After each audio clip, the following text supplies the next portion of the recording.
What's going on, everybody, and welcome back to more RollerCoaster Tycoon. I made a little bit of an error yesterday. I recorded the game for about 3 hours, recording the end of Leafy Lake, as well as the beginning of Diamond Heights. And after recording for about 3 hours, I realized that I did not have my game audio turned on. So the whole thing is mute.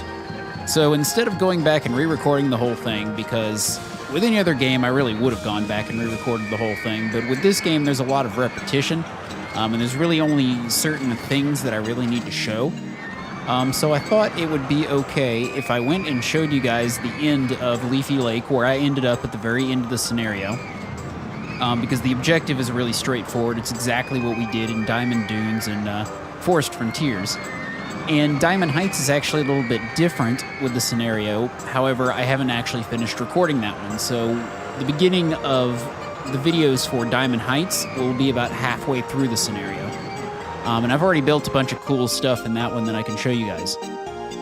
So I'm just going to start by doing a Leafy Lakes run through here, and we'll look at everything that I built, which is quite a bit.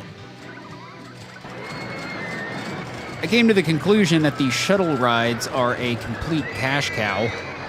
There's so much money to be made on those because they're incredibly cheap, and people will pay top dollar to ride them. So I have 3 of those, and I'll probably be starting off most of my parks building these things because they just make tons of money, and then we can have more fun building cool coasters. You guys have seen this one, the Blue Man Hoop. I think that was the last thing I built in the previous episode. But I really filled out this area of the park. This coaster was one that I built by hand. It's one of those suspended coasters. It goes down and just kind of goes around the park because I needed something that would fit in the gap. And then I had a couple of pre-built coasters over here. One of these really interesting flying hanging coasters, of which I've never seen before. I guess it's kind of like Superman. If you've ever been on Superman at Six Flags, it's kind of like that, but not quite the same. And also put this coaster down, which is pretty neat. It's got a bunch of loops. Surprisingly enough, it's not too nauseating for people because these kinds of bends are what will cause extreme nausea. But luckily, the ride's going pretty slow, and I think that's actually a brake right there. So if you want to do these kinds of bends, you got to make sure your coaster is going quite slow. Some of these guys, I swear, they must have whipped these up in AutoCAD or something beforehand, because I can't imagine you could structure some of these roller coasters and have them be as awesome as they are and still have people ride them. It's quite a talent to be able to make a really interesting looking coaster and have it all fit and also make it rideable. Granted, I'm getting better at it, but I still don't think I could build something this awesome. But I'm sure there are people out there that can. That's mostly what I built. I put a track over here. I can't remember if that was in the previous episode. It's really just a default track, nothing special about it. Also, one of these guys called it Tower Time. And I put some balloon stalls. We got this swinging ship over here. Just some basic stuff that I threw down. Nothing terribly special here. And that's pretty much it. Oh man, we have broken down.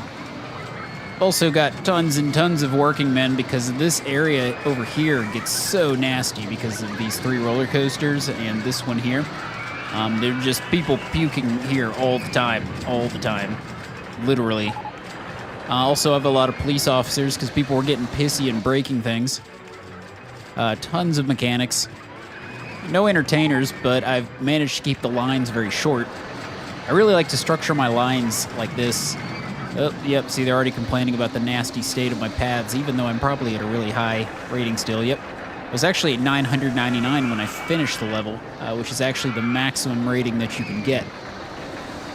But the way I structure my pathing now is I'll put maybe 4 or 5 blocks in the queue, and then I will extend the exit line to connect with it and then fill out the path to the mainland. So it's pretty much how I structure all my lines now, and then they never get so long that people start complaining, because more people can always just jump in the line later. Let's see. I think that's about it. I managed to get pretty much all of the research done, keeping it at maximum. With these guys over here funding most of it. As you can see, this one's made 21,000. almost 25,000, almost 32,000. And I think these were about 5,000 a piece.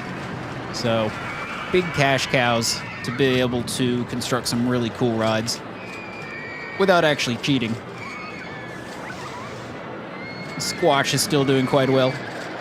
All right, guys, so I was just going to give a quick rundown of this level. In the next video, we will be going into the next scenario, which was, do not save, Diamond Heights. And I'm going to continue where I left off in Diamond Heights. So I'll see you there.